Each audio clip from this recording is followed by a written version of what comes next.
Good morning. Do not be worried, we're going to hold the conference in English. But we are in Jerusalem, so we have to say a few words in Hebrew, obviously. And this is Canadian Studies, so we do have to say something in French, right? But we will hold the sessions in English because it is the common denominator of most of us. I would ask all of you, although most of you are not Israelis, to silence your cellulars and your beepers and all of that nonsense. And please try to refrain from WhatsApping, Facebooking, Instagramming, and whatever else you do for this hour, and prove to you, to yourself, and to us that you are not addicts.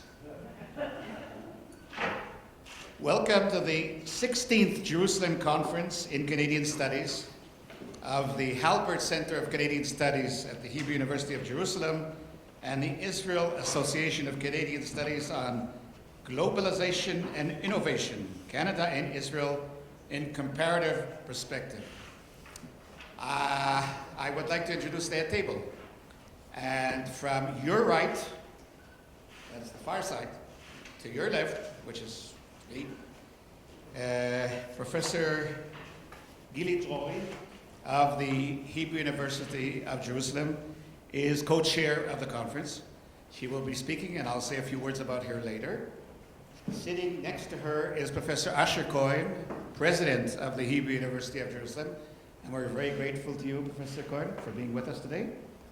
And finally, we did it women, man to make it easy for me, because otherwise I could get it mixed up. But Ambassador Deborah Lyons, the Ambassador of Canada to Israel. And once again, we express our gratitude to you for always being there for us. And I'm Danny Ben-Natan. I'm president of the Israel Association for Canadian Studies.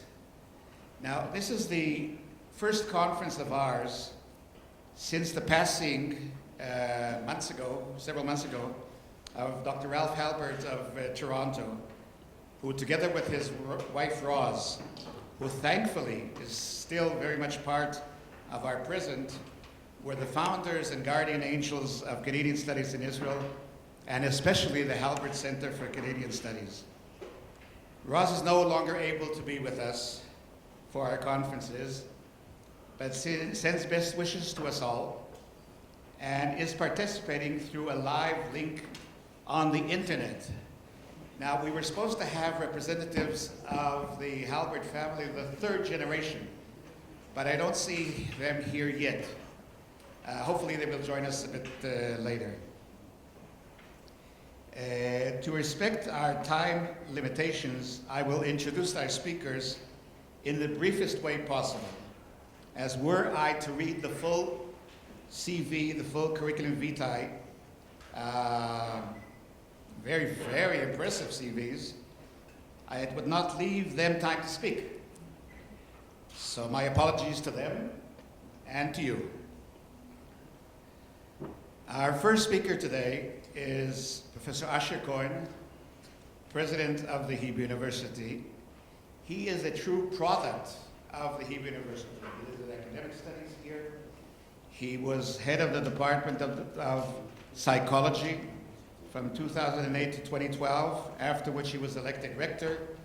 And Professor Cohen was elected president after serving for 5 years as rector of the university. There's a lot more, but I won't read it. Professor Cohen. Thank you.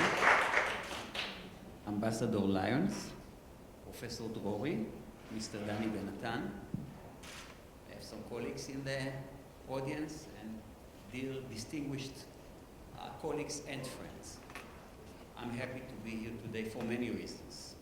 For those of you who are not too familiar with the Hebrew University, there are probably precious few like that, but let me just say briefly that we were founded 101 years ago. We just celebrated 100 years last year.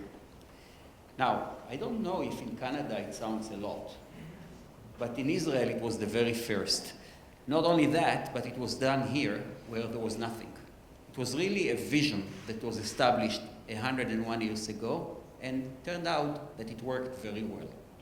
Over the years, we've been, we hope, a leading research university, But today I'm going to focus on two other issues that we are now emphasizing. We have emphasized over the years, but perhaps even more so nowadays. But before that, let me say a few words about the Canadian studies, which were established many years ago, I believe in 1977, 78, right, so over 40 years ago.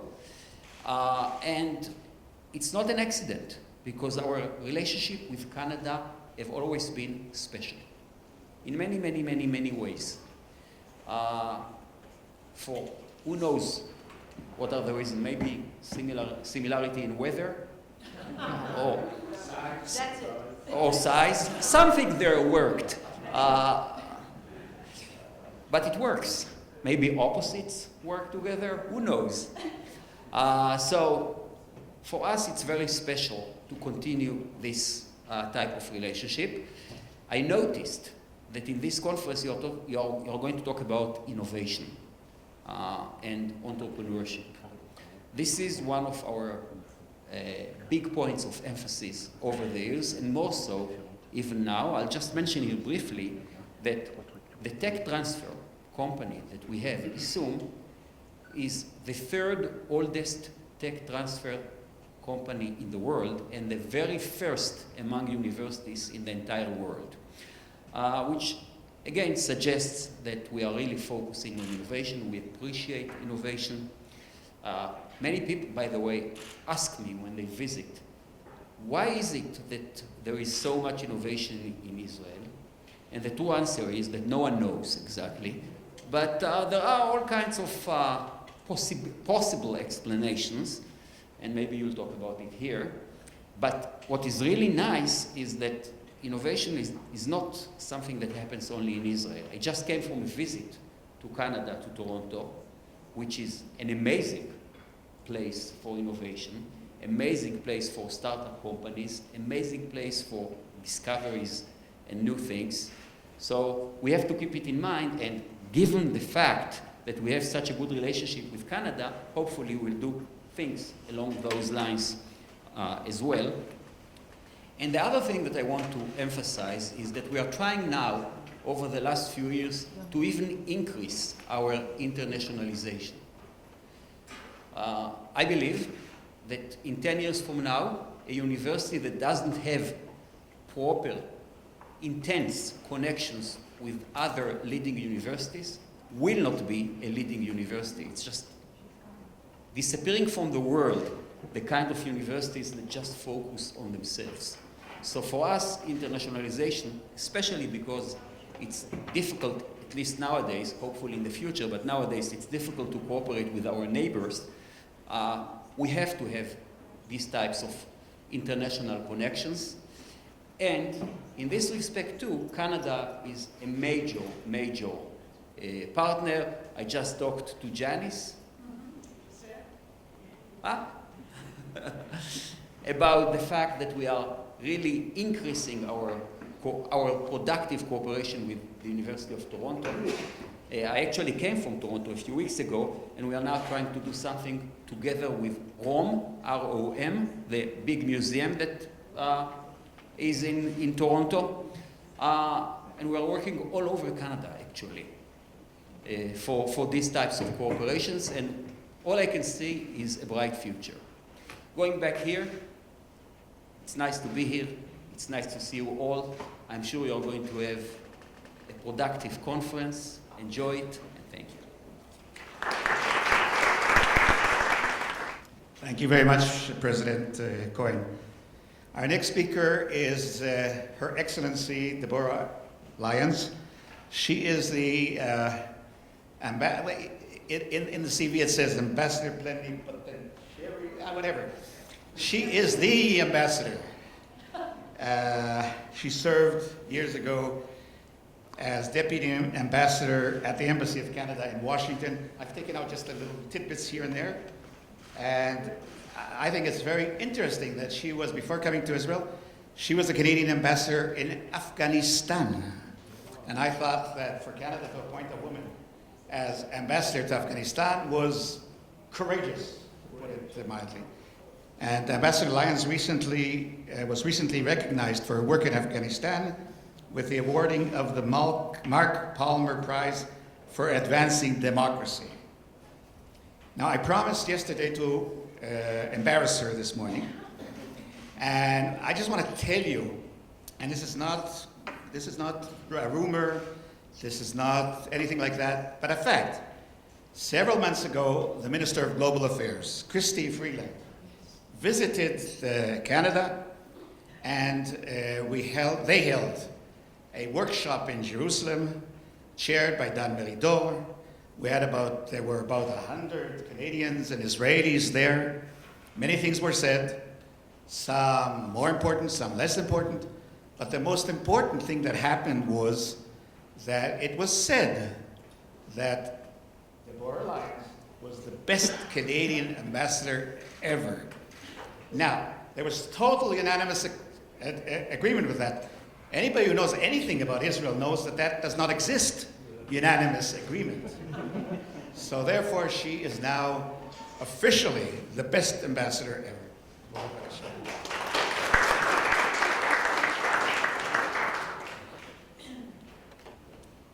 You can all see why I get a bit nervous when Danny starts to talk about me.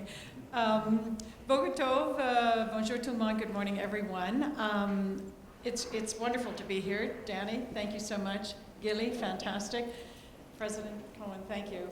It's wonderful to be back at Hebrew U, and we're going to be doing many more things with you because you're recognizing one of our Canadians with an honorary degree, Senator Fromm, so we'll be seeing a lot more of one another. Distinguished guests, it's a great pleasure, really and truly, to welcome everybody to this important conference. It's very satisfying for me as a Canadian ambassador to be here and to have a large number of my team here in the room and with you in the coming days as well. I know that a conference like this takes a lot of work. We know all about events management at the embassy and how challenging it can be to get the trains to run on time and people to commit and so forth. So I really wanted to do a tribute of thanks to Gilly and to Daphna as the two conference co-chairs. Thank you so much for all your efforts and efforts of the team. As a Canadian ambassador, my job is really simple and really wonderful. It's to strengthen ties between our two countries.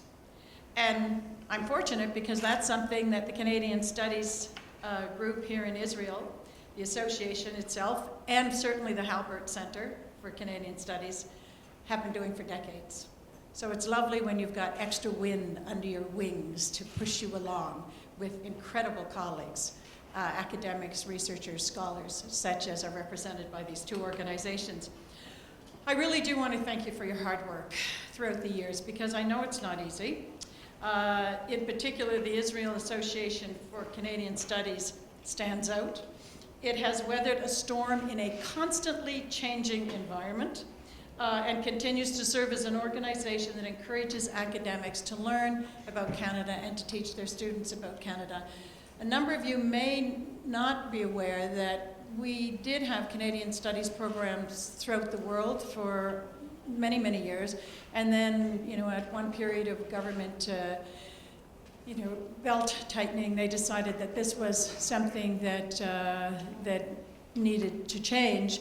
And so we don't have the representation around the world that we have here in Israel.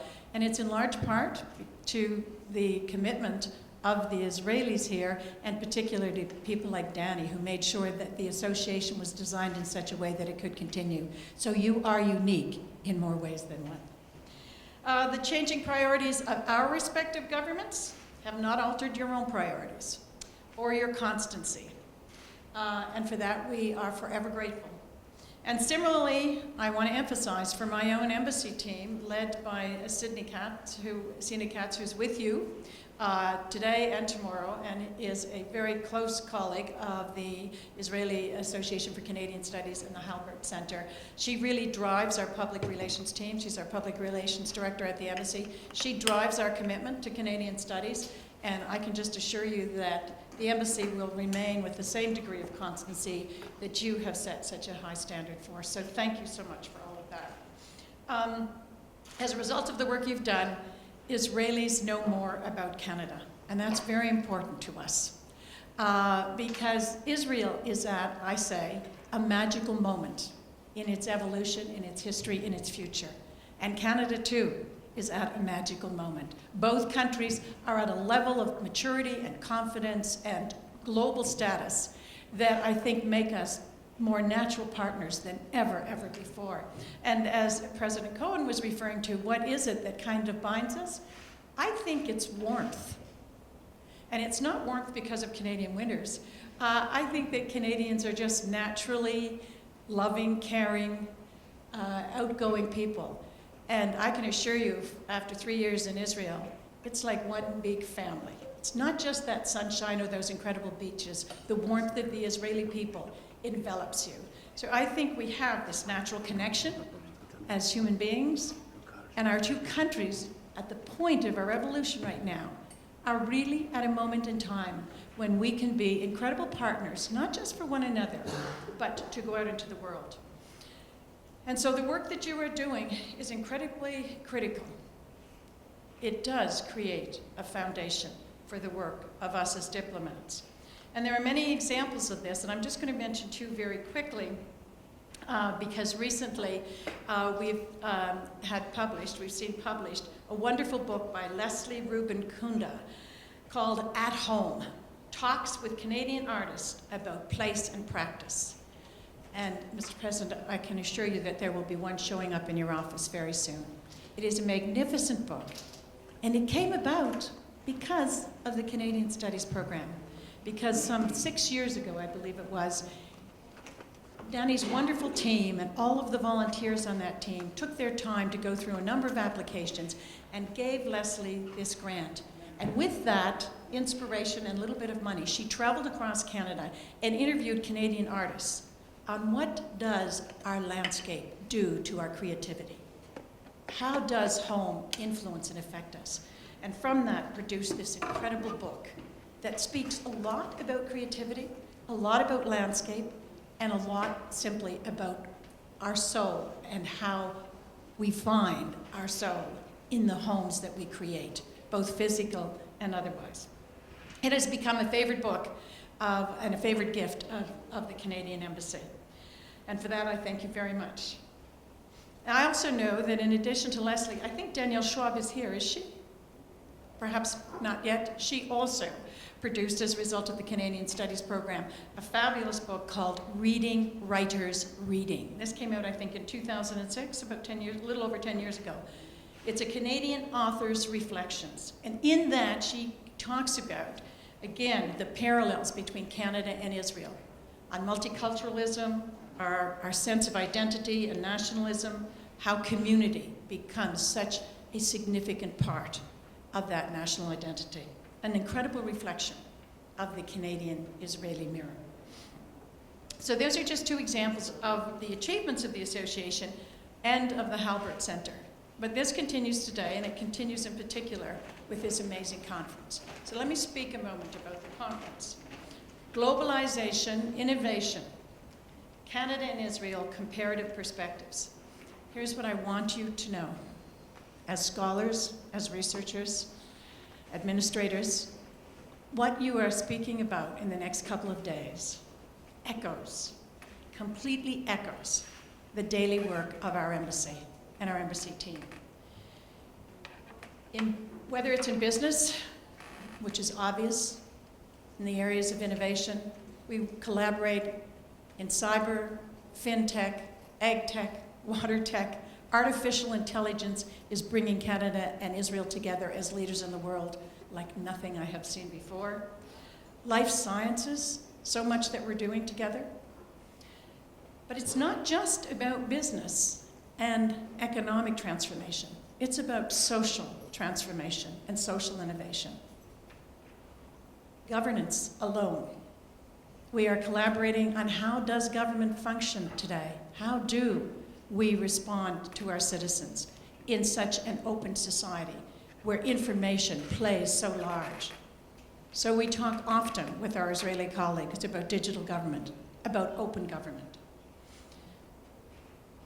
In the area of disabilities, we're working very closely with Israel, not just in terms of tech solutions, but in terms of social solutions of how families live together, how communities respond, training, integration into the workforce, our Indigenous people. How do we treat our Indigenous people? How do we ensure that we truly are representative of human rights and inclusion?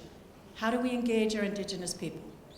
When the president of the University of Saskatchewan was here, the Israelis were very interested in speaking to him about the work that's going on at the university on reconciliation with our own First Nations and the incredible adaptation of that reconciliation work to the work that could be happening here with the natural follow-through from the peace process on reconciliation and redemption and integration.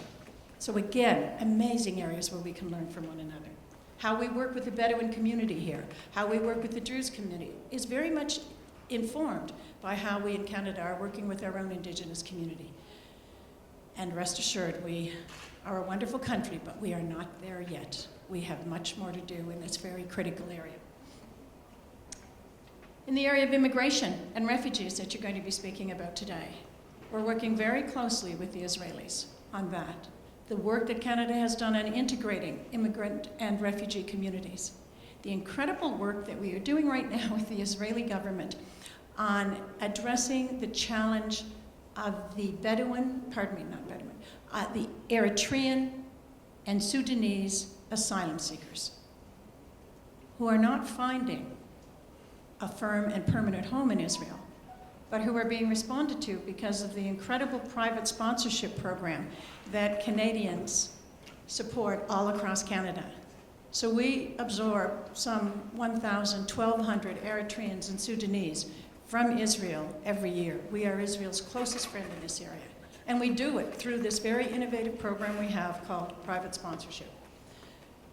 On the environment, we're working constantly in issues of smart cities, on water tech, certainly looking at the incredible work being done here by the Israelis on water management, on wastewater. Endless opportunity on the environmental front. On development policy, innovation, creativity, new ways of doing things. Israel has so much to offer those countries in the world that are dealing with conflict, post-conflict, trying to build their economies, trying to build their medical systems, and Canada has an incredible development record. So Canada and Israel have come together to work in 6 countries around the world right now to help those countries reestablish or establish for the first time ever a strong medical and education and governance system. Israel and Canada together out in the world, healing in the true sense of both countries. And lastly, cultural. We had as a result of Sina's incredible work, some fantastic cultural events here in the last year. And Israelis respond so well to culture. They want to see the soul of the country, and you see it best in the culture. So we had the Les Grands Ballets Canadiens here for an incredible performance, 3 nights, sold out. Wonderful cultural event. But what was attached to that? An innovation seminar given by the dancers and the choreographers on dance therapy, on how dance therapy is being used now to deal with a number of emotional and mental challenges and also post-traumatic stress. Innovation is everywhere, in every aspect of our work as diplomats. But we are mere practitioners. We need you. We need you as researchers, as scholars, as people who do the deep dive, who look at those questions about our society, those challenges in our society, and bring about new knowledge, new ways of doing things, new solutions. You are the ambassadors of knowledge. And for that, we are very grateful and really look forward to the discussions that you'll have in the coming days that I know will benefit our staff and I hope help us as diplomats on the street trying to ensure that the kinds of collaborations we have with Israel are steadfast both in terms of our relationship, but more importantly, bring about new ways of addressing the many, many challenges that society is facing. I have never, as a diplomat, been so concerned about our world as I am right now. But when I look for hope, I look to our Israeli partners. and the incredible innovation spirit that is blooming across Canada. And of course, these things happen in part because visionaries years ago showed us the way. And so for that, I really do want to recognize and express condolences on the passing of Ralph Halbert. He and his wife did so much, so many years ago, to show us the way to understand one another better and to find ways of working together. So we continue his work in the coming days and in what we learn from one another. So have a great conference. I'm going to be with you all morning, and as long as I can, I have to go off and talk about the peace process following this. So thank you for lifting my spirits. I may need it this afternoon. And thank you so much.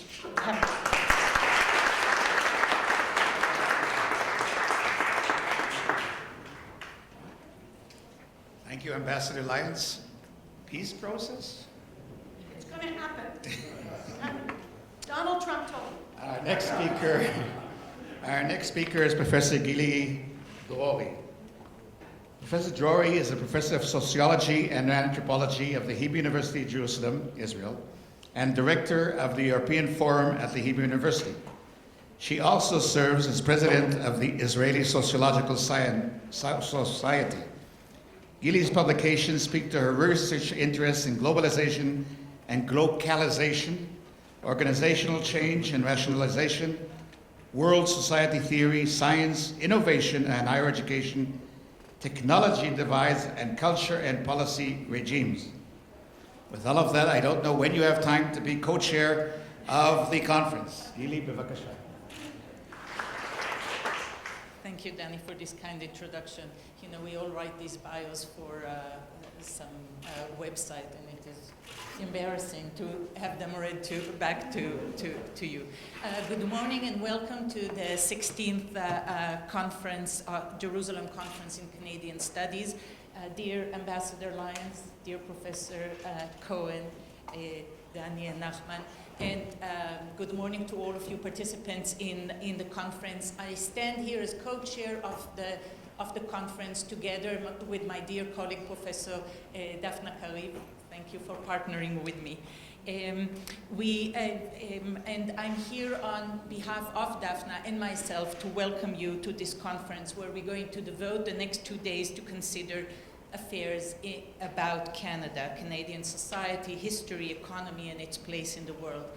Seeing the importance of innovation to the world's economy and prosperity, and seeing that we are to study Canada, observe Canada from here, from Israel, from Jerusalem, I commend the boards of both institutions, the Halbert Center and the Israel Association for Canadian Studies. I commend the boards for choosing the theme of innovation to give the taste for, or to give a prism, to give a focus for this year's conference. Indeed, innovation has given Israel a new sense of pride under its new brand as Startup Nation. And while it is often paired with the notions of entrepreneurship and creativity to mark the importance of the innovation economy, we now see that the importance of and the impact of innovation goes far beyond technology, as Ambassador Lyons had now reminded us as well. We identify the importance of social innovation, of innovation in the public sector, and the importance of processes of innovation way beyond the product. Therefore, seeing how innovation permeated a variety of social spheres and sectors, we now also wrestle with questions regarding the governance of innovation, how to steer the multiple stakeholders involved in social processes of innovation. And last, as much as Israel is particularly is happy, is basking in its glory of being recognized as startup nation, we also face the challenges that our innovation success only barely veils, and those are, socially speaking, investigating the reproduction of social inequality even when these new innovation-driven opportunities are offered, and strategically speaking, investigating the dilemmas of effectively, efficiently constituting an innovation-driven social processes. And so we have designed the conference to give us an opportunity to learn, discuss, and debate many issues that are relevant to exploring Canadian affairs from the perspective of Israel and from the prism of innovation. Assemblies and sessions will address the matters of governance, education, social policy, corporate strategy, social inequality, and more and more and more.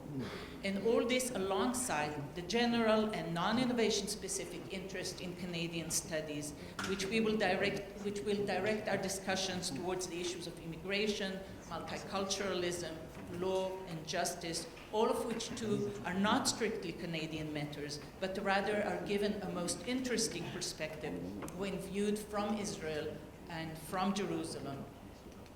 So my first thanks go to you, all of the participants in the conference, whose interest in the variety of issues have made for a very rich, diverse, comprehensive, and surely interesting program for the conference. So thank you, all of you, for joining us for these discussions.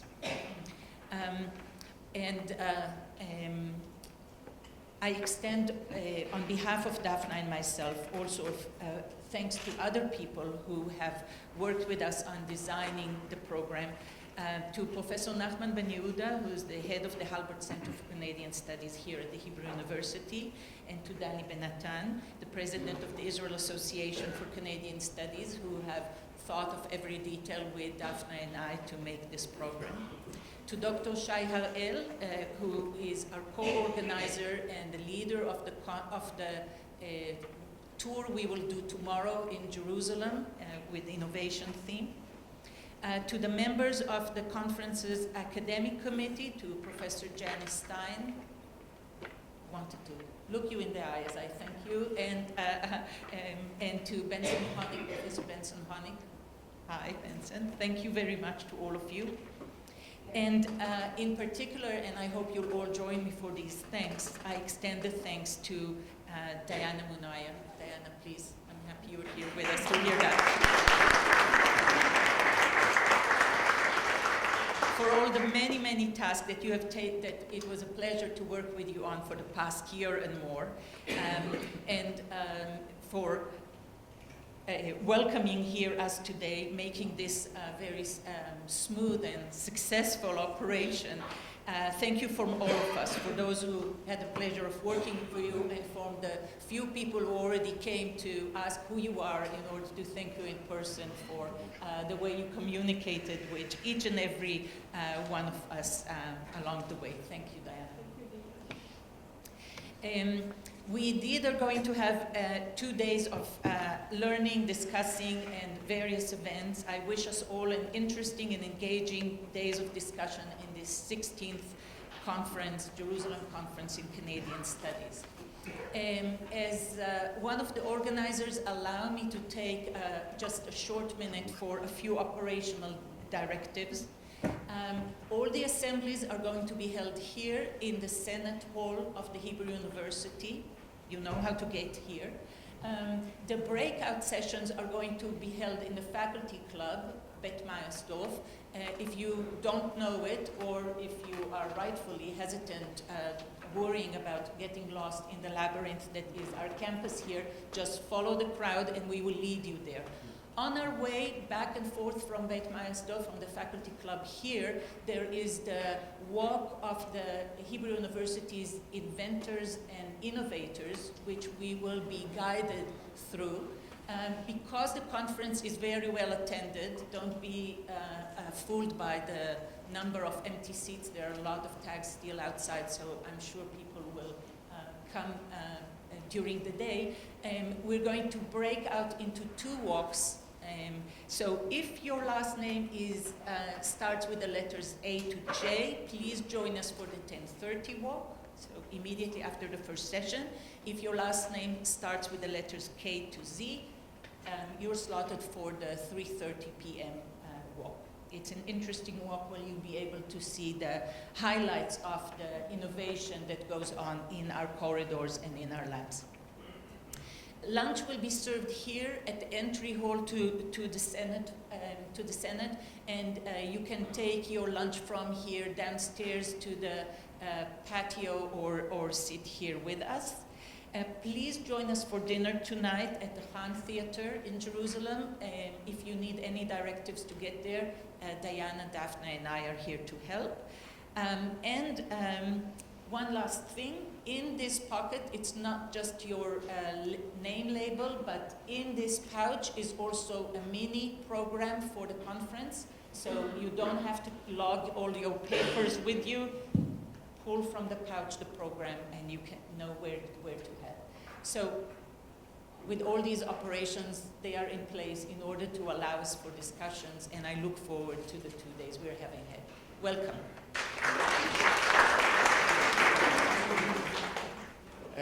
Would the head tables please sit down for a minute? The ambassador is trying to get back at me for what I did to her yesterday. So, once I have the microphone, you're in my hands, Deborah.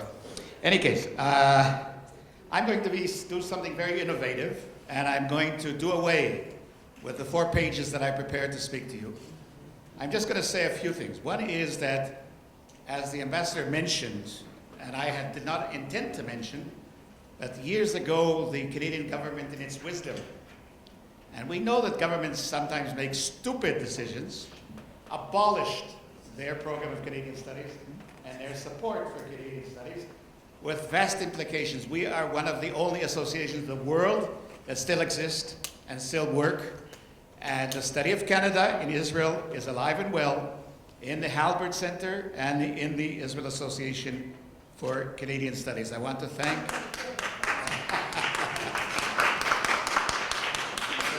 That's not going to get you back on my good side, okay?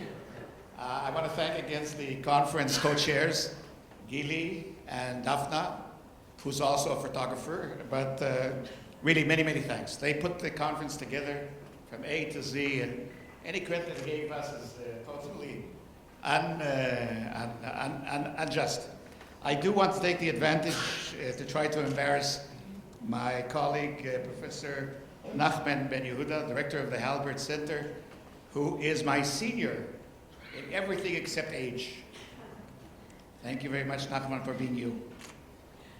Diana, many, many thanks. She took over from Daphna, who is here, who was the Hebrew University, the Halbert Center for 30-something years. And we thought that she was irreplaceable. But as we all learn, sooner or later, the only place that there are irreplaceable people is in the cemetery. And thankfully, Diana has taken over and is doing a wonderful job. Vous êtes tous les bienvenus à notre conférence. You are very welcome. And we wish us all an excellent, innovative conference. Thank you very much, and have a great continuation. Thank you.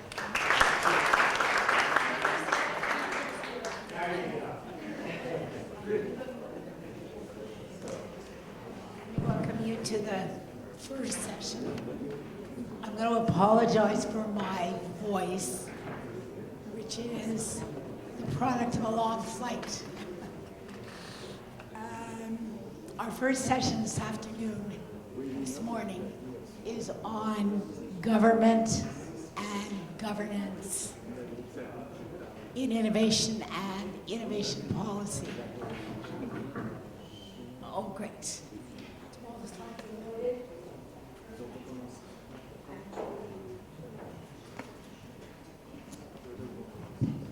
So our first session is on governance and government, the role of innovation and innovation policy.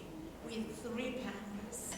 We only have an hour, and we're 20 minutes late. So I just told them all 15 minutes. All 3 of them told me they have 45-minute slide decks. And I told them all, innovate. So 15 minutes for each. I'm not going to waste any time. I'm going to introduce everybody now very quickly, and then you'll just come up or use your microphones at your desk, whatever works. Dr. Ami Applebaum, our first speaker, is the head of the Israel Innovation Authority, newly created. It's a very interesting model.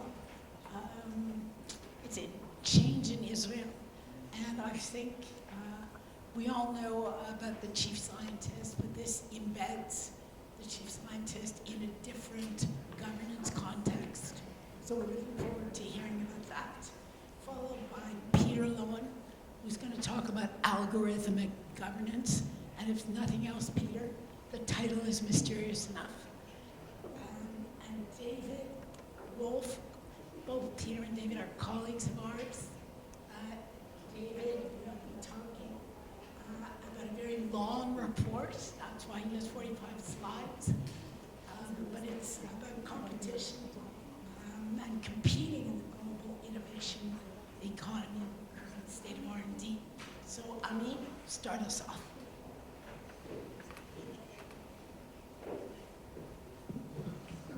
Good morning, everyone.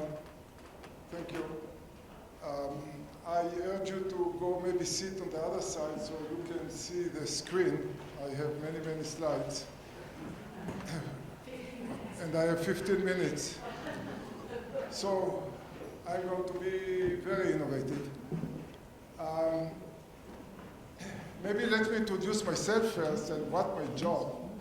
I am the chief scientist in the Ministry of Economy and Industry, and also the chairman of Israel Innovation Authority. In simple terms, our job is the bridge between the public sector and the private sector.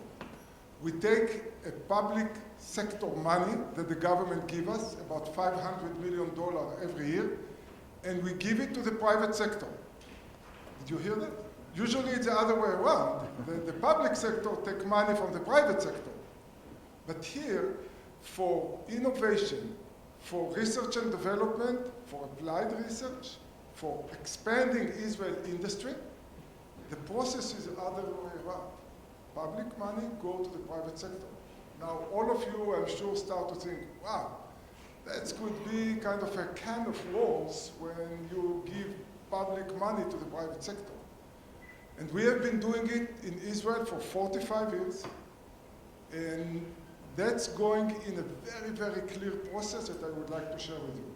But I want to start with share with you how the world is changing. There is no clicker?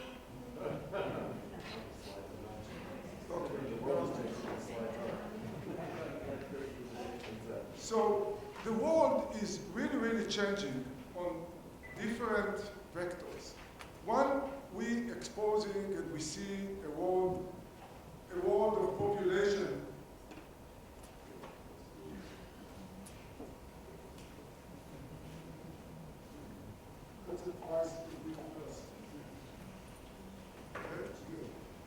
The world population is expanding. Second, what you see is a global food productivity and supply is in shortage. We have challenges how to address it. The aging extension of life expectation worldwide, which bring us into new challenges that we never had before. The environmental protection, the demand for more energy, and we all want clean energy.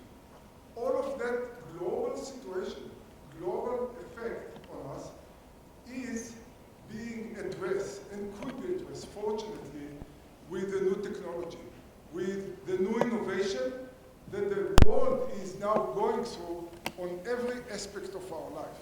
And for that, we need the collaboration, and the great country of Canada and the friends of friendship with Israel can really help us to do something together for better world, for tikkun olam, that we all can be part of. And Israel want on that tikkun olam to take a leading position, and there is no other better partner than Canada, because of how we share the same value and the same aspiration. And if you look today, how the life are changing because of the digital revolution. Everything is digitized. And today, we have to compete and we have to put to work the artificial intelligence. The presentation after me will be on algorithm, and you see what power the algorithm have today and how that can change everything that we're doing and every aspect of our life on all fronts. If you look how we get today medical services, even today, the number of remote medical services, at least in Israel, is on the rise very, very quickly. You don't have to go to the doctor for every checkup or for every kid who develop fever. You can do it remotely even today. You go and look on the industry and how the industry is operating, and the industry 4.0, the world is changing. Think about the food supply that I talked before, that in 2050, we will not have enough food in the world unless we double the productivity of every acre, every dunam of farming. If we will not do that, we will not have enough food. And we addressing new technology here in Israel with very, very advanced military technology that's being converted into farming, into agriculture. Drones, satellites, sensors that you can check today that the humidity, the humidity in the trunk, in the leaves, the moisture in the ground, and define on precision irrigation. If you look on how we do today, different organs that being printed. Israel just announced in Tel Aviv University, not here in Jerusalem, but I know that there is a lot of work on artificial heart that was done with 3D printer. If you look on solar energy, airlines, how the all autonomous motion, autonomous plane, and the amount of communication. So the world is changing on every aspect of our life. Israel, for that matter, is leading in many, many of the technologies. And as a small country, only 9 million people, but very passionate, that doing a lot of innovation. I hope this one will work.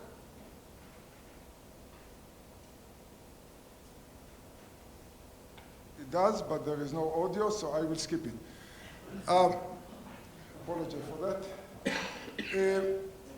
If you look on how the Israel looked 12 years ago, and how the world was looking 12 years ago. So you can see that in 2007, the top 10 largest companies in the world were those that you see here on that slide, and five of them were in gas and oil, among the top 10 largest companies in the world. Fast forward 10 years, you see that none of the gas and oil companies are still there. The world make a big, big change from the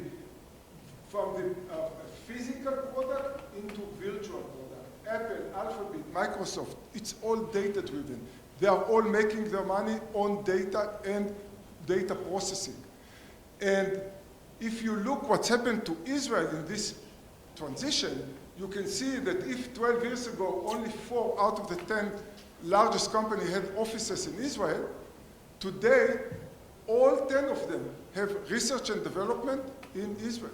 Research, development, engineering. Research, development, engineering, and manufacturing. Different companies have different states. But look how Israel changed because of, they see here a culture of creativity. They see here a breakthrough in thinking and in the speed of how things being done. Israel has the highest investment as percent of GDP in R&D. You can see here 4.3% of Israel in Israel GDP goes to R&D. Second is Korea, Japan, in the OECD countries, of course. If we look now on the venture capital who invest in Israel, you can see that Israel as a percent of GDP, it's number 1, even higher than the US. Meaning that, and by the way, if we look here, don't think it's the wealthy government of Israel who invests all this money. It's not. They put very small percent. And it's not even Israeli venture capitals who dominate the investment. It's a foreign investors. Venture capitalists from US primarily, from Canada, from Western Europe, from China, that investing here in Israel. Of course, with China, it's a different story. I don't have enough time. My time was cut here to 15 minutes. And if you look how much money was invested, $11 billion was invested in the past 2 years by venture capital. Those investments through the years yielded more than $40 billion in the past 2 years in exits. So something dramatic is happening here in Israel. Many, more than 400 multinational companies are operating in Israel. And as you can see, those 400 multinational, you can see that it didn't start yesterday. It started from the 60s. But it took a real exponential increase in the 2000s because of the change in the world that I was talking about, going from physical product into virtual product. And all of a sudden, you see that many of the virtual products are coming here to Israel.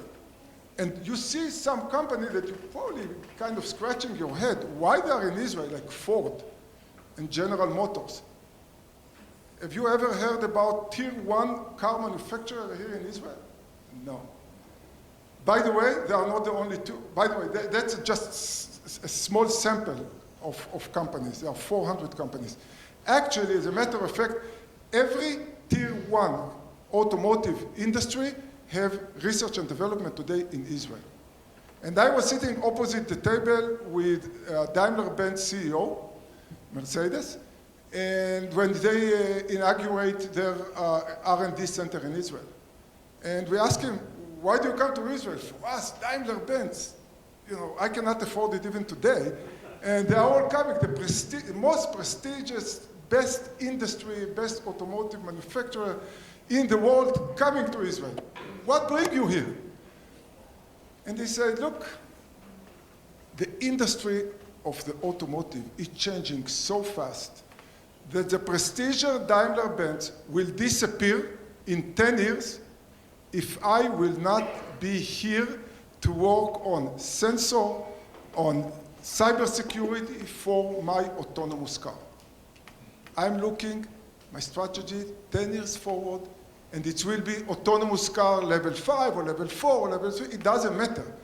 And the technologies for cyber, for a sensor for the car, for processing in the management of the car is happening here in Israel, and we have to be there. And since then, Volkswagen, BMW, Toyota, you name it, they are all here in Israel. And where Israel is going, you can see, is with artificial intelligence in the past 3 years. Artificial intelligence, investment in artificial intelligence in Israel more than multiplied, it grew up by 200%. The number of companies increased by 80% just in 5 years, in 3 years. And we have more than 800 artificial intelligence companies today operating in Israel. We have a lot of activities in fintech. We have digital health that is really the major growth engine that we see here in Israel today. Cyber technology. By the way, cyber technology today in Israel is, and I'm talking only on the commercial, I'm not talking on the defense. We, Israel Innovation Authority, we do not deal with the defense issue at all. It's all commercial. Listen to that. 20%, absolute terms, 20% of the R&D fund that invested in cyber worldwide, it's invested here in Israel. Only for commercial, no defense. 20%. We are not 20% of the world population, and our industry is not 20%. I always joke when okay. So you can see what's happened, major revolution in e-commerce, agri-tech, a lot of fascinating elements. So you probably ask yourself, how this all happened? And somebody asked us, so what do you guys eat in the morning that make all this innovation? So somebody raised his hand and said, bamba. You know what is bamba? It's a peanut butter stuff for kids. That's not the case.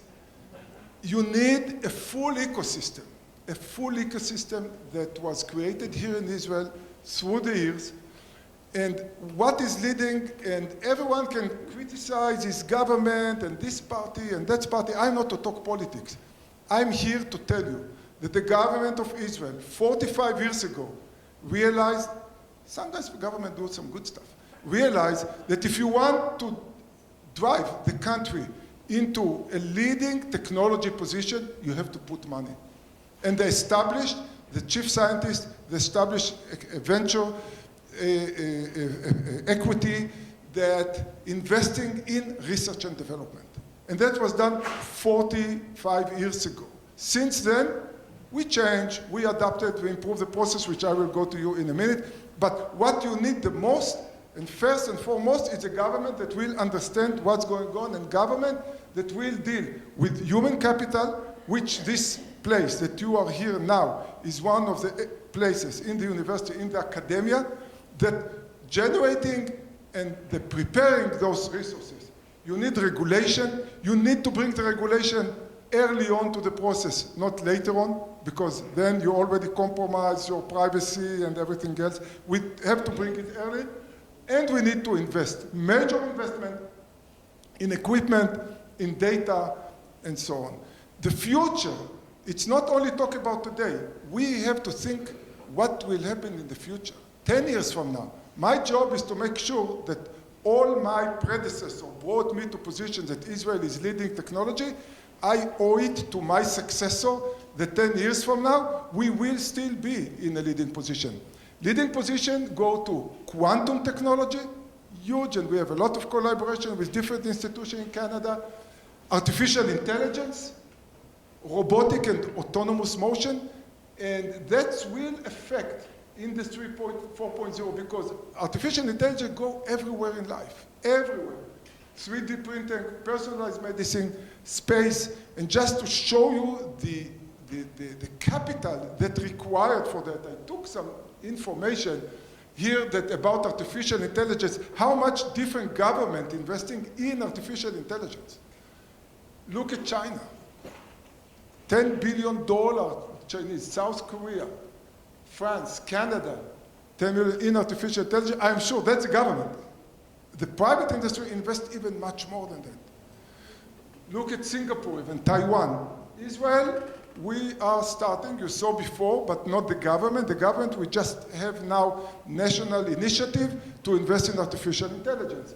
Look at quantum, which will change the map, how the computing, how the communication, how the sense, how the materials will be made, will change the playing field entirely. And look at the money. European Union, 550 million euro.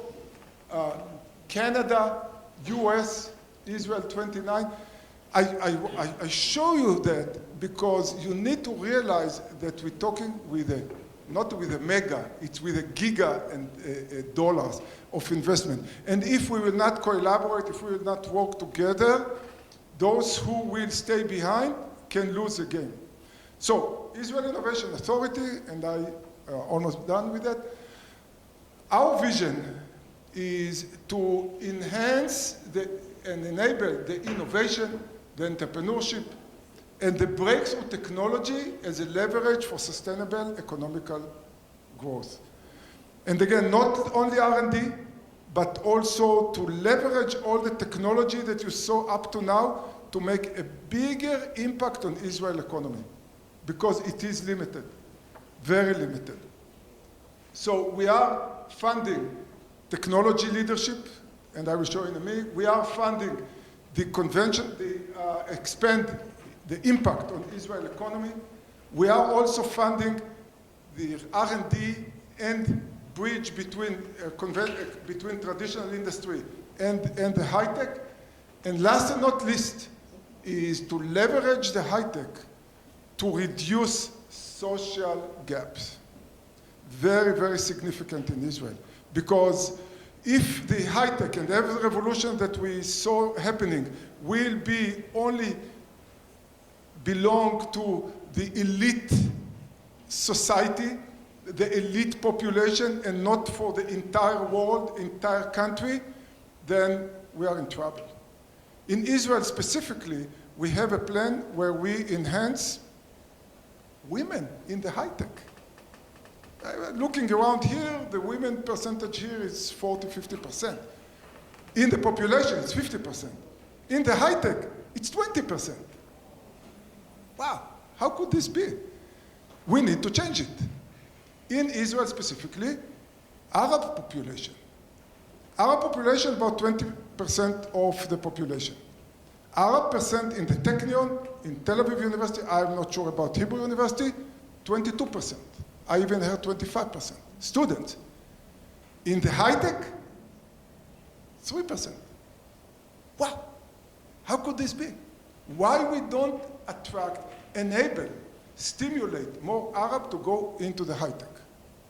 And that's what we are trying aggressively with the many different programs to do. And I don't want to talk politics, but in my opinion, the Israeli Arab today is the largest pool on unused talent that can enable Israel economy to grow up if we put them into work. Also the ultra-Orthodox in Israel. But Israeli Arabs, it's not the end of the story. Look at the Palestinians. Why the Palestinians, who are adjacent to the startup nation, will not take advantage on all the wealth of knowledge and technology and money that's coming here? Create a joint interest. And I don't want to go further, but President Trump, when he talked about investors who come to the Middle East and create, I called it, create joint economical interest between all the parties, that I believe that can change the paradigm here. If you don't believe me, listen to what the president of Turkey, Erdogan, say. Listen what he say. Not a love song to Israel. Look what he does. The highest number of flight to Tel Aviv is Turkish Airlines. Money is pouring, interest is pouring. Gas, they want our gas. Once there is an economical interest, everyone talks differently. And I think we are in that position. And the innovation is in that position. I'm about to be done. So how we do that, and two more slides. So we invest, Israel Innovation Authority, I don't want to describe to you how we invest, but we invest in all aspects of product, technology transfer from academia, a lot of money on that, entrepreneur, startup, SME, small, medium-sized enterprise, even large company if they have differentiated technology. And we are not targeting anything in particular. If the entrepreneur says, I'm willing to put my money, you put your money, the government, we go with him. After he passes the criteria that we put, which will be advanced technology, that will be a good business plan, global view, and so on and so forth. So we are not targeting anything. I would like to tell you, and to finish with that, so what do we eat here? What is it? So first and foremost is the necessity that the state of Israel, and the ambassador just talked about it before. You know, 100 years ago, first pioneers came to Israel. What they found? Desert and swamp and big necessity of do something. Not much water. So not long after, you see the dripper patent come up.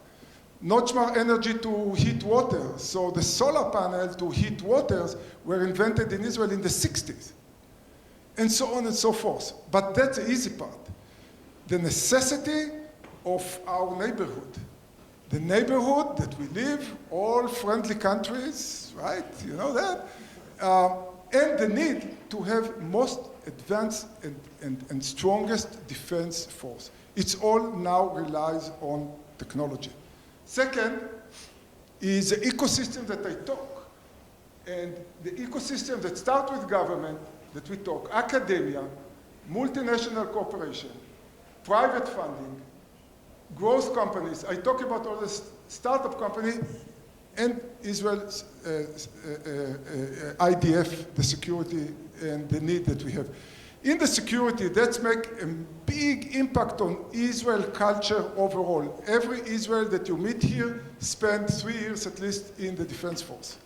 18 years old, in Canada, you go to college, you're away from your home, away from your parents, you have good time, the time of your life.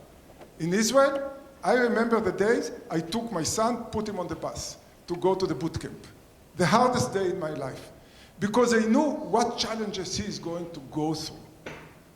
2 weeks later, he came back home with a gun in his hand. Well, gun, he's 18 years old. He was even 17 and a half. 18 years old with a gun. Think about it, these kids have to make life and death decision. Think about how mature he should be to make life and death decision. So all of a sudden, they become mature at 30 years old, but they are only 18 years kids. Third, they learned how to work in a team, because that's how you win war, in a team.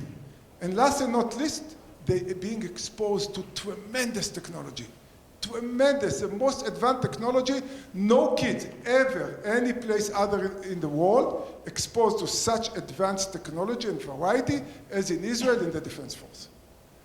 So now, when he's 21, 22, he goes to school. He already prepared. He is very mature. He knows how to work in a team. He exposed to top technology. He can start his own startup. Instead, he come to school, he come to Hebrew University, he study physics, mathematics, chemistry, what have you, and he's ready to go as a very, very different person compared to anywhere else in the world. And I don't want to say good, bad, because, you know, you can say, oh, he lost all of his teenage fun. So I'm not talking about if it's good or bad. What I'm stating is that it's different individual and it's different mindset. And that's what we get into.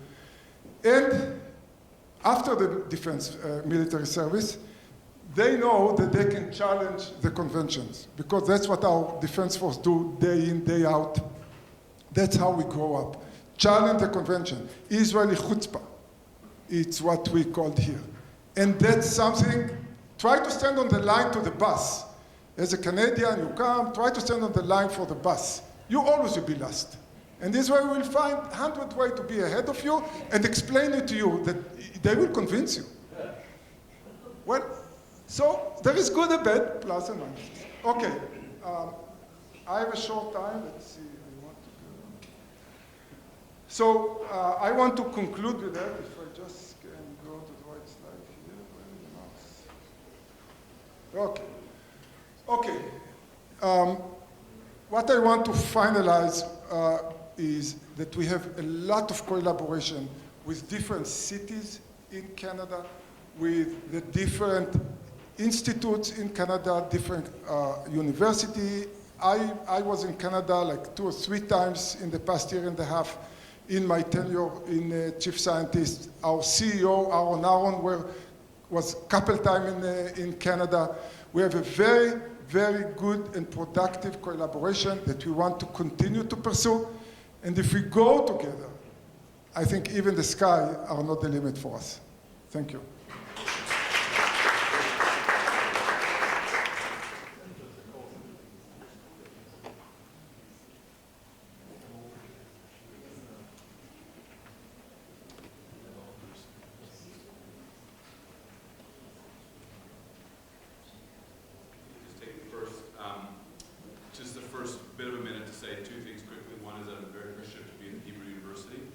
Particularly appreciative of the Halbert family.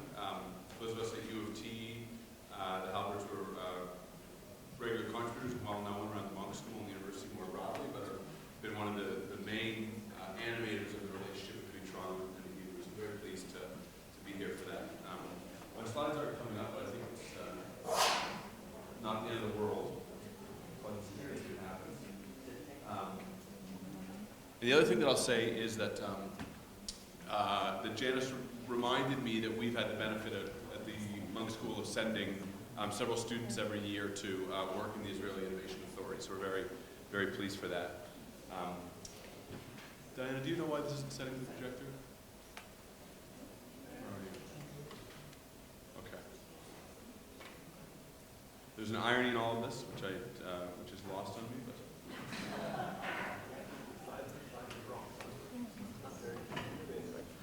Well, you know what? It is a test, David, and I'm failing miserably. And you know what? I can see a mouse here, so I can drag this.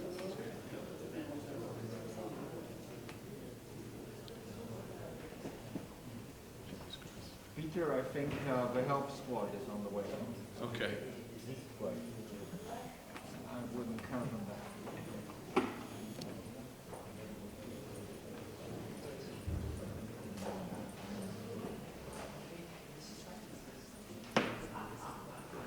What I want to talk to you about, without the benefit of these slides, is the concept of algorithmic governance. And here's our government. And here's the basic challenge at the core of this. That government decision makers, whether they're politicians or bureaucrats, face an immense number of questions or decisions that need to be made on a day-to-day basis. So if you ask, for example, politicians, how overwhelmed do you think you feel every day by the amount of information that you deal with? The number is in fact massive. If the average politician was on a 0 to 10 scale, the mode is around 7. If you ask them how overwhelmed they feel on a day-to-day basis. That's Israeli politicians, Canadian politicians, et cetera, et cetera. If you ask politicians how overwhelmed they feel their colleagues are, the number is even higher.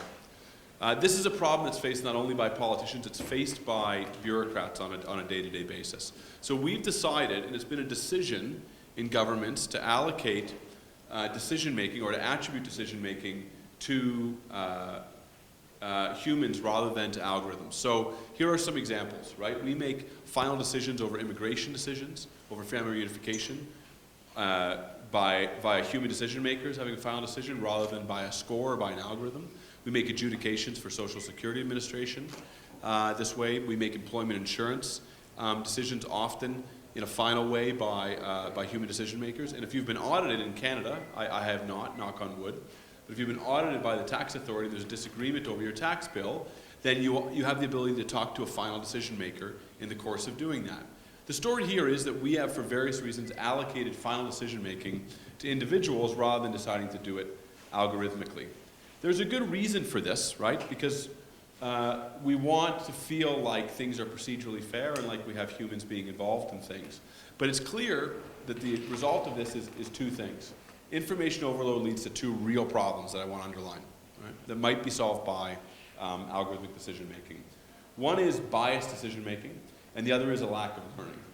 At the level of bias, I'll just tell you the following. I'll recommend to you a paper that colleagues and I published in the APSR this year, along with Tamir Schaefer, who's the dean here at the Social Science, Faculty of Social Science, and my student Lior Sheffer, who's now at Tel Aviv. And the basic story is the following, that we subjected politicians in Israel, Canada, Belgium, we have every reason to believe these are sophisticated politicians. We subjected them to a series of behavioral decision-making tasks, where we see how well they can make decisions, the types of policy decisions they make on a day-to-day basis. And just like citizens, they exhibit all the biased decision-making that we do. They chase the status quo, they focus on sunk costs, they're susceptible to framing effects, they hyperbolically discount the future. They look a lot like we look in our biased decision-making. And bureaucrats make the same types of decisions on a whole range of issues, and they make them on things for which they have expertise. So that's the first problem, that a large number of decisions and a large amount of information is correlated with biased decision making. The second problem is a lack of learning. So the fact that we place decision making, and particularly final decision making around policy in the hands of humans, leads to a lack of learning for at least three reasons. One is that humans are unobserved in their biases. So we rarely understand the biases that we bring into our decision making, which means that it's hard for us not only to correct from them, but to learn from the mistakes that biases lead us to make. That's the first point.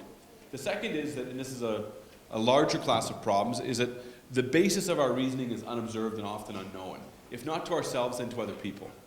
So the factors that we bring into decision making when making a choice over whether it's a personal choice or a policy decision are often unobserved by us, which means that when we make a bad decision, the correlates of the bad decision are unobserved.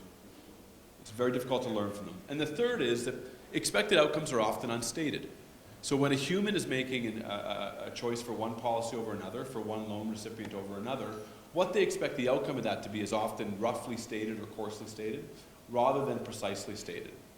If you think about it in regression terms, the variation between what's expected and what's observed, the error term, is very, very badly defined. It's not the case when algorithms are making decisions. So there's this big thing going on in decision making generally, and it's going on in government as well. And it's really two things that are going on at once. One is the process of automation, and the second is the use of artificial intelligence. Two separate things, right? But they can both be applied in government decision making. The first is that we can automate some decision making. This already happens a lot in government. Anytime we're scoring an application, we can be doing this in an automated fashion, for example, right? And we do this, for example, with immigration in Canada. The fact that we score immigrants based on a number of set criteria is an automated evaluation of a person.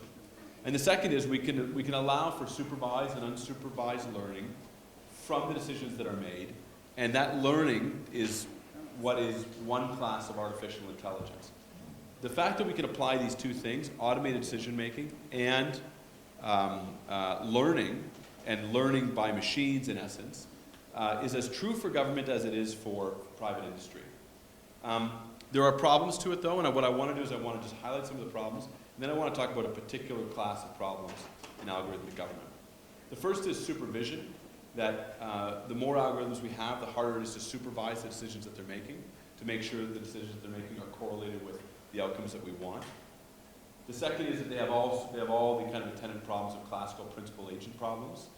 The more learning that goes on, and the more inference that's made through machines, the more divergence there can be between the preferences of the principal and the actions of the agent. It's a classic problem of decision making, and it's accelerated and multiplied in a context of automation and artificial intelligence. The third is the issue of explainability, that it's very hard for humans, and this will be what we'll talk about a bit more, for humans to accept black box decisions. People want to know why a decision was made when it was made, particularly by governments, because they want things to be procedurally fair. And automation, and particularly AI, gets limited in its explainability the farther you push it out into the frontier of learning.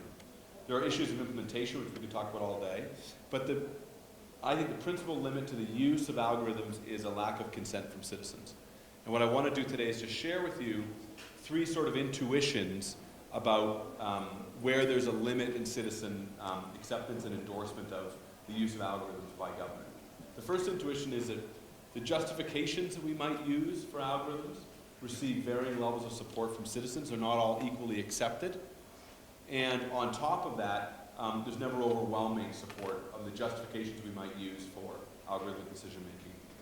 The second is that citizens evaluate algorithmic innovations negatively versus the status quo. When you describe to them a current government decision-making process, and then you describe to them some algorithmic improvement on that, they're always more negative about the algorithmic improvement than they are about the current process. And the third thing is that, you might think about it the following way, that reputation building is very difficult for algorithms, and I'll explain why that is in a second. So these are the three insights. These come from studies that colleagues and I have been doing for the last couple of years. We did a wave of studies in Canada, the United States, and Australia last year, looking at the relationship between people's fear of automation and their support for the use of algorithms, their support for populist governments, et cetera, et cetera. There's that link just parenthetically between the coming wave of dislocation through AI and automation and support for populist and simple governments is one that we're ignoring at our peril. And then we did a study just this last month of 1,200 Canadians asking them in particular questions about algorithmic government. So let me share with you the first intuition, and that's that not all reasons for automation are equally supported. So we surveyed 1,200 Canadians last month, and we gave them an explanation of how government might use automated decision making. We gave them examples, and then we gave them a series of justifications for why government might use algorithms. For example, you could use it to reduce the time required to make decisions which make better use of government money, to make decisions which are not influenced by factors like a program recipient's gender or wealth or ethnicity, to make sure decisions aren't influenced by official biases, to reduce fraud against the government. This is where slides are helpful, to make decisions which are more consistent and less random. So we gave them any number of very by-the-book justifications you may use for employing algorithms. And the story is the following, for what it's worth, that the factory that receives the highest level of support is using algorithms to reduce fraud against the government. But only 2/3 of people support that allocation, or that reason for justification for using algorithms. The lowest supported one is that 55% of people support the use of algorithms to reduce the time required to make decisions. 56% support it to make decisions which are more consistent and less random. There's just not overwhelming support for the use of algorithms. When we dig deeper, it gets even more apparent that there's a resistance here or a reticence. What we did is we did 3 vignettes where we described to people current processes by which government does something. We explained to them the process of immigration in Canada, which, as you may know, is effectively for people coming in on a non-family reunification economic immigrant route. It's basically a combination of an application and scoring and then often an interview. And there's a lot of decision-maker bias at that interview stage. So we proposed the 3 different ways you could innovate on that by algorithms. Talked about the tax auditing system in Canada, that often audits are identified automatically or algorithmically, sometimes done by humans. There's always a final appeal to a human decision maker. And we talked about the third one, which was the allocation of government loans to small businesses, which often involve, again, an adjudication by a human decision maker at the end, after a human-to-human interaction. So what you've got basically is giving people what the status quo policy is, and then suggesting some improvements on it, and asking them whether they support those improvements against the control condition of just explaining the policy. And in every case, every algorithmic rule or improvement that we describe is less supported than the status quo policy. People would rather humans identify all tax cases to be audited, for example, than it be done algorithmically. That's not very positive. It's not a very positive finding if you're a public administration person, and certainly not if you're running a consultancy that works in the public sector, in a public sector practice. And the third thing that I'll note is that reputation building is difficult in algorithms. So we did experiments in 3 countries, Canada, Australia, and the United States, all very similar places in broad strokes in the last year, in which we described for people the following scenario. I'll just read you the vignette, and it won't take long, and you can get a sense of what it is. Imagine a hospital that has an administrator that assigns surgeons to patients. One day a surgeon is working on a patient in critical condition when 5 more patients arrive at the hospital in need of care. If the administrator decides to reassign the surgeon's current patient will die, but the surgeon will be able to save 5 new patients. If they do if they do not reassign the surgeon, then the current patient will live, but 5 new patients will die. That's the classic trolley problem, right? We've just franchised it to a hospital. And the only real randomization we do is that we sometimes talk about an administrator and sometimes talk about an algorithm. It's a human making the decision, or it's an administrator making, or an algorithm making the decision. And here's the story. When you ask people whether they agree with the decision that's made, here are the 3 things that come up that are most important. When the decider makes a utilitarian decision to switch from the 1 to the 5, there's more support for that decision, irrespective of who's making the decision. But irrespective of the decision made, people are measurably, statistically significantly, substantially less likely to agree with the decision if it's made by the algorithm, irrespective of what the decision was. So when the algorithm decides to switch from 1 patient to 5, they like that decision less than when the human does. More importantly, when you ask them if they would be likely to trust the decider in the future, the decision that was made at that point in time, the only piece of information they have about that decider, has no effect on whether they would trust it in the future. But who the decider was, an algorithm versus an administrator, has the effect, and it's as you might expect. That those who were assigned to an algorithm are much less likely to trust its decision in the future, irrespective of the decision made at this point in time. So let me just say what the 3 top lines are that I take away from this, and I'm happy to share with you my slides if you want them afterwards. One is that there's a massive potential for algorithmic government. It's fine now, thanks. It's really okay now. Okay, here's the top line, for those of you who want to see it. Is that there's a massive potential for algorithmic government. The ability to automate decisions is just huge in everything the government's doing. It relies at least in part on citizens' consent. And getting the consent of citizens to do this is very difficult. It's not simple, It's multifaceted and it's nuanced. So I'll just leave this slide up here to go. I'll say thank you very much. If I can't even get to that slide. Okay, thank you. I'm going to turn it over to David. Thanks. Are the slides loaded?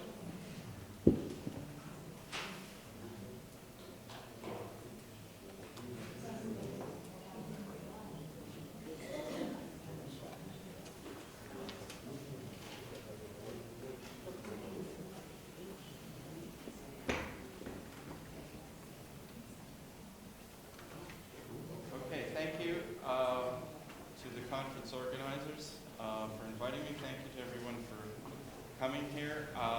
Brief preview.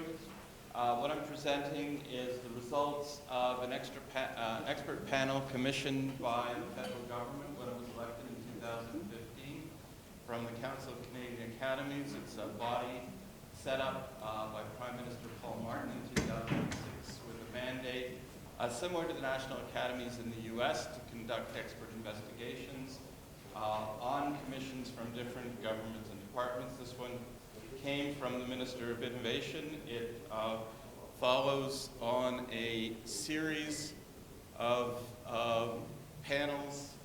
You can see beginning in 2006, the government has asked the CCA to conduct a series of expert panels on the state of what they called at the time science and technology in Canada. I would call it basic research, basic and applied research. A panel in 2009 on the state of business innovation, one on research choices. They updated the state of science and technology in 2012. This was a panel that I served on in 2013-14 on measuring challenges of measuring innovation in the Canadian economy. This was a summary written by mostly by Peter Nicholson, who was the founding president of CCA in 2012 or 2013, and around 2013-2014 they updated the state of industrial R&D. I've lost track of that one, and science content, and the current panel commissioned in 2015, and which I served on, and this is the result of the report. And I'll start with, in a very Canadian way, apologizing to the ambassador and to my vice president of research sitting at the back. Think of this as the obverse side of Mr. Applebaum's presentation. Everything he said about Israel, think of the obverse in Canada. And fortunately, in my defense, this is mostly a data-based slide. A little bit of opinion at the end. But this is the bottom line. We have deep pools of research talent in Canada. We produce talent at a prodigious rate, some of the best in the world.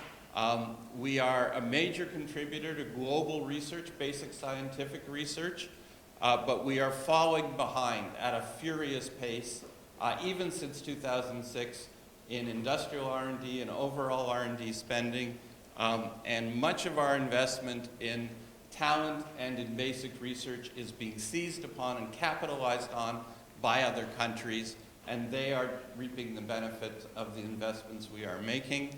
And there are some very well-known Canadians whose names I won't mention in public who are extremely concerned and are making a big deal about this. So this just documents the deep pools of research talent that we have. We train a huge number of people in colleges and universities, one of the highest levels in the world. We invest fundamentally in infrastructure, particularly since 1997, when the federal government introduced the Canada Foundation for Infrastructure. As part of the CCA exercises, they rank our research output on a number of scores. This is not my particular area of expertise, but bibliometric rankings, ARC scores. They consult with international experts around the world to see what the reputation of Canadian science is, and they take these three measures, they form a composite measure.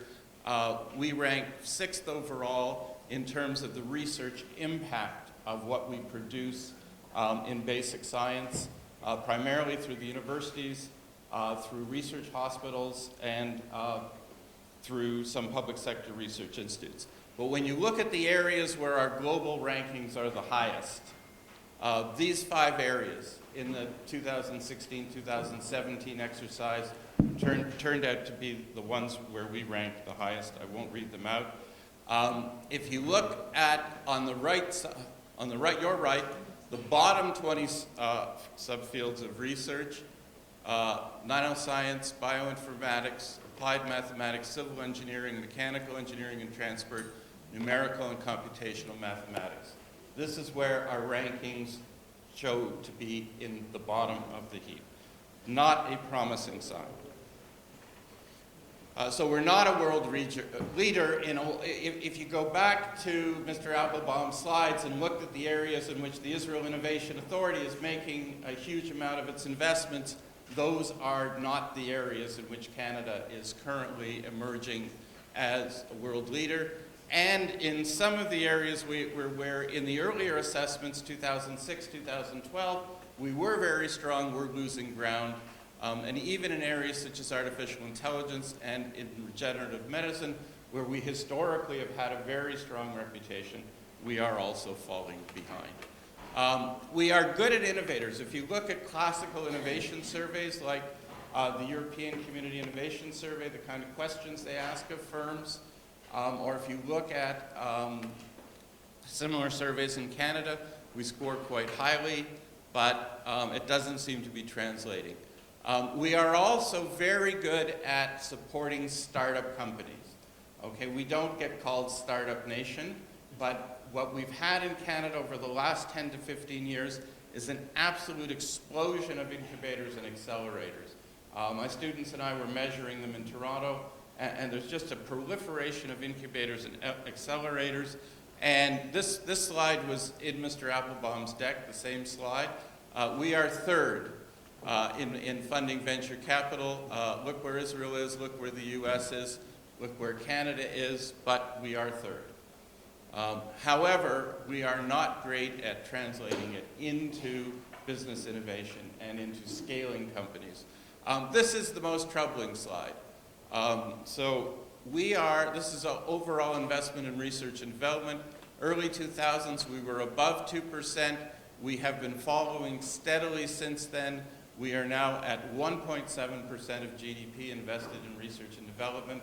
And if you recall, Mr. Applebaum put Israel at 4.3%.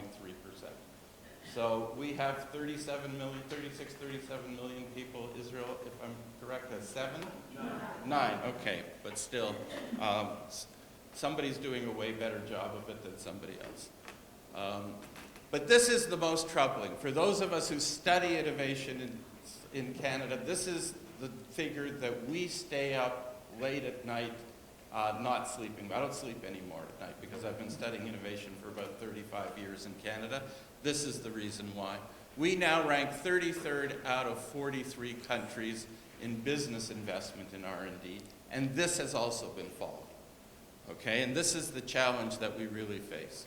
And in scientific areas where historically we were strong, particularly in the early 2000s, up until the collapse of Nortel and the downsizing of BlackBerry RIM, scientific research and development, communications, computer systems and design, and aerospace, the traditional areas of Canadian R&D spending, we're falling in all of these areas as well. We're falling behind. This is, to me, the most depressing side. I'm not even sure this was in our report. I think this was added afterwards when the head of the committee was presenting this to the government. But we rank highest. When you look at where Canadian business invests in R&D, we rank highest in medium and low-tech investments. And these are areas like oil and gas, forest products, mineral research and development, very medium technology machinery. Most of the G7 nations, average of the G7 nations, 48% of BIRD is in high technology areas. Canada, 50% of BIRD is in medium and low technology sectors. And this is extremely troubling from an innovation nation point of view. This is also quite troubling. The blue line represents the increasing degree of foreign investment in R&D in Canada. It's been rising. It's not clear whether the numerator is rising or the share is rising because the overall denominator has been falling. We couldn't quite unpack that. But the red line represents foreign control of patents in Canada. And not only are we underinvesting in R&D, but if we're living in a data-driven and IP-driven economy, my colleague Sherry Bresnitz can talk more about that, we are losing control of our patents. In 2003, 96% of patents invented in Canada were owned in Canada.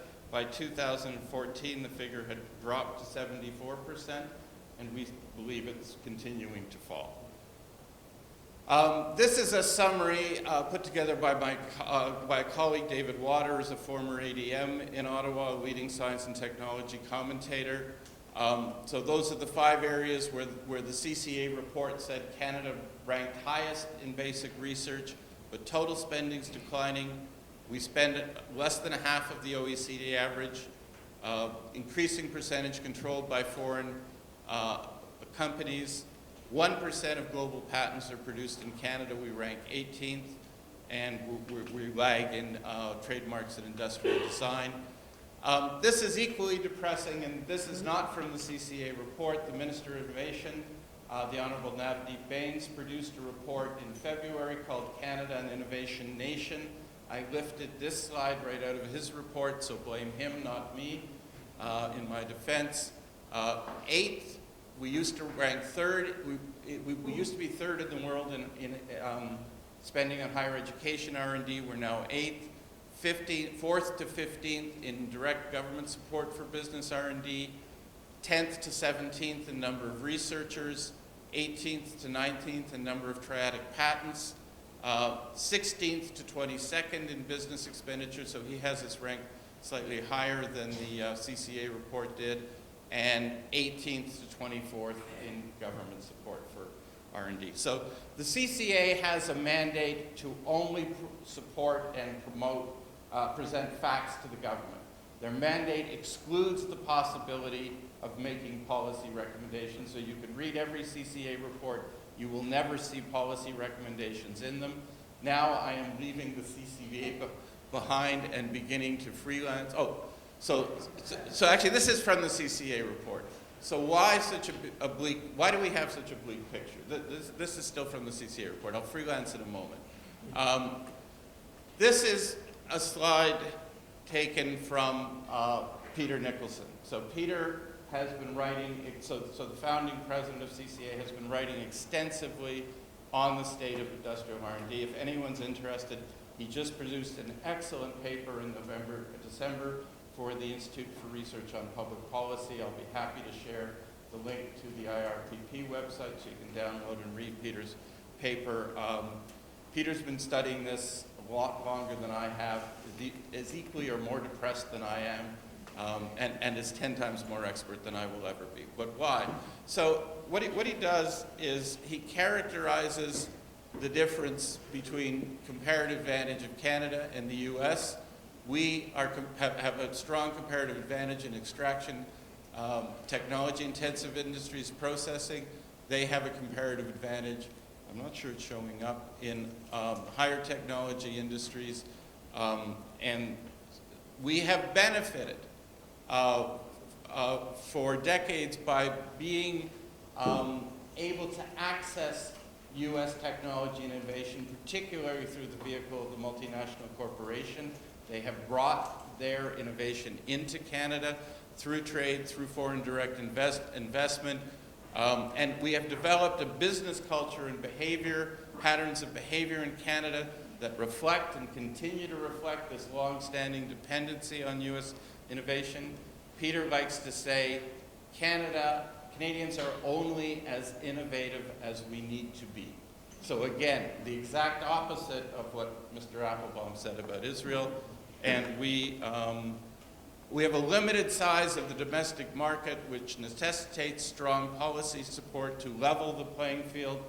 One of the leading academics in Canada, economist of innovation, a man named Richard Harris, Professor Richard Harris, produced a report for the McDonald World Commission in 1995 on trade, industrial organization, and innovation.